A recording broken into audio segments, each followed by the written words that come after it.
네, 삼자 원샷 단일화 추진.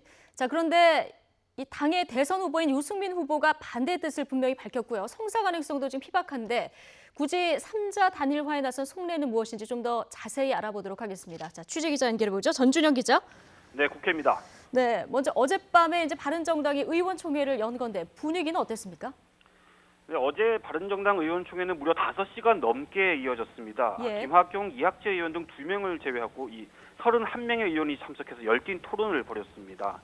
의원들은 주로 이 지역구 분위기를 전달하고 또 이 선거운동의 어려움을 호소하면서 후보 단일화를 강하게 촉구한 것으로 알려졌는데요. 유승민 후보는 이에 대해 거부 의사를 내비치면서 서로 갑론을박이 오간 것으로 전해졌습니다. 의총이 끝난 뒤 당에서는 후보 단일화를 추진하고 후보는 결과를 지켜보기로 했다 이렇게 얘기하면서 최대한 갈등을 봉합하는 형식의 공식 입장을 내놨는데요. 이후에 유승민 후보 캠프 측에서 다시 유승민 후보는 의총에서 3자 후보 단일화에 반대한다는 뜻을 분명히 밝혔다 이렇게 취재진에게 긴급 공지를 하는 등 파열음이 계속 이어졌습니다. 예. 이제 대선이 2주밖에 안 남았는데 지금 당과 후보가 따로 가고 있는 건데요. 네. 지금 유승민 후보는 줄곧 대선 완주 의지를 밝히지 않았습니까? 그런데 네네. 이런 가운데 바른정당이 이제 와서 단일화 얘기를 들고 나온 이유, 이거 어떻게 분석할 수 있습니까? 이 결론부터 말씀드리면 이번 대선보다는 내년 지방선거 그리고 더 길게는 3년 후 총선을 생각한 것이라고 봐야 할 것 같습니다. 예. 사실 바른정당 내부에서는 이번 대선에서 승리하기 어렵다는 건 대부분 인정하는 사실입니다.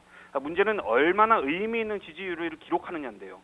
지금처럼 5%도 채 안 되는 낮은 지지율을 기록하게 되면 대선 후에 당 존립 근거 자체가 송두리째 흔들릴 수 있다는 위기감이 적지 않습니다. 예. 실제로 이 바른정당 의원들의 얘기를 들어보면요.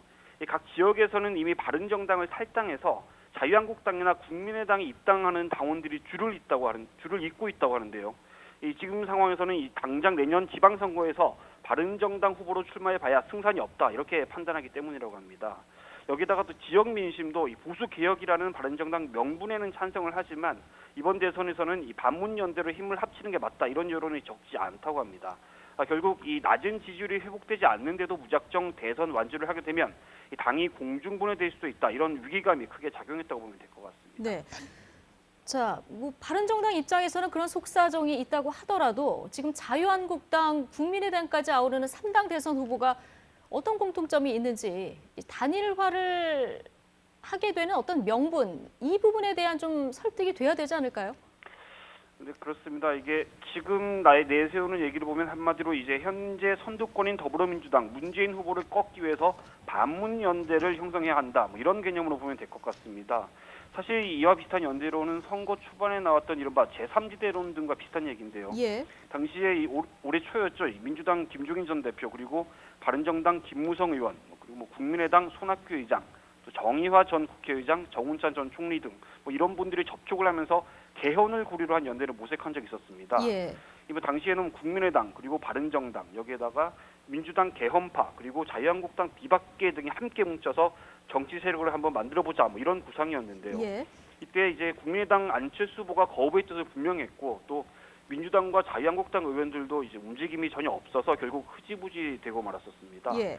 하지만 이 짧은 기간에 대선 구도를 흔들 수 있는 방법은 사실상 이 후보 단일화가 거의 유일하기 때문에 이 바른정당이 이번에 다시 반문연대를 내세워서 연대의 불씨를 되살려보려는 시도에 나섰다 이렇게 볼 수 있을 것 같습니다. 예. 사실 뭐 바른정당이 이렇게 급하게 단일화에 나서다가 명분과 실리 모두를 잃는 건 아니냐 이런 지적도 한편에서 나오고 있는데요. 네, 바른정당 내에는 자유한국당과 연대해야 한다 이런 쪽도 있고요. 국민의당과 연대해야 한다 이런 세력도 두 가지 세력에서 공존하고 있는데 둘 다 나름의 명분도 내세우고 있습니다. 우선 이 자유한국당 연대파는 그동안 줄기차게 제기됐던 보수 후보 단일화인데요. 예. 이 최순실 국정농단 사태에 책임 있는 친박계를 청산하고 보수를 바로 세우자 이런 논리입니다. 다만 지금 상황을 보면 이 자유한국당 홍준표 후보가 새누리당 조원진 후보 등 핵심 친박계를 포함한 보수 후보 단일화를 추진하고 있어서 이런 명분을 지키는 단일화는 쉽지 않을 걸로 보입니다. 이 반면에 국민의당 연대파는 이 한국 정치사에서 60년간 이어져온 양당 구도를 타파해야 한다 이런 명분을 내걸었습니다. 예. 특히 이번 대선은 이 좌우 대립으로 공생해왔던 자유한국당과 더불어민주당 구도를 깰 수 있는 절호의 기회다 이렇게 얘기를 하고 있는데요. 양당 체제를 거부한 민심에 부합하기 위해서 합리적 중도와 보수를 표방한 이 국민의당과 바른정당이 힘을 합치한다. 뭐 이런 논리입니다. 뭐 다만 이런 얘기도 결국 이 정체성이 다른 두 당이 이른바 선거공학적 연대를 하기 위해 짜낸 논리 아니냐. 뭐 이런 비판도 있는 게 사실입니다. 네. 그런데 현실적으로 자유한국당과의 보수 단일화 또는 국민의당과의 중도 진영 단일화, 자, 이 부분은 좀 생각해 볼 여지가 있다고 하더라도 3당이 모두 단일화하는 건 사실 어렵지 않을까 이런 생각도 드는데 정치권에서 이 실현 가능성 어떻게 보고 있습니까? 뭐 사실 정치권에서도 보는 시각은 크게 다르지 않습니다. 일단 자유한국당 홍준표 후보와 국민의당 안철수 후보가 단일화하는 게 과연 가능하냐 뭐 이 문제인데요. 예. 이 안 후보는 홍 후보에게 사퇴하라면서 대선 후보로 인전조차 하지 않겠다 뭐 이런 입장을 쭉 유지해 왔었고요. 홍 후보 역시 안 후보 뒤에는 박지원 대표라는 상황이 있다 이렇게 거듭 비판이 왔습니다. 게다가 이 두 후보의 지지층을 봐도 안 후보는 호남, 또 홍 후보는 영남을 주요 기반으로 하고 있기 때문에 섣부른 단일화가 오히려 역풍을 맞을 수 있는 뭐 그런 위험이 있다 이런 인식도 적지 않습니다. 여기에다가 이 바른정당의 유승민 후보도 홍 후보는 국정농단 세력과 손잡은 후보, 또 안 후보는 안보관이 불안한 후보 뭐 이렇게 얘기를 하면서 연일 각을 세우고 있기 때문에 뭐 단일화는 쉽지 않을 것으로 보입니다. 결국 남은 기간에 유승민 후보는 완주를 위한 행보를 계속 이어가고 또 당에서는 신락 같은 가능성을 붙잡은 채 후보 단일화를 시도할 것으로 보이는데요.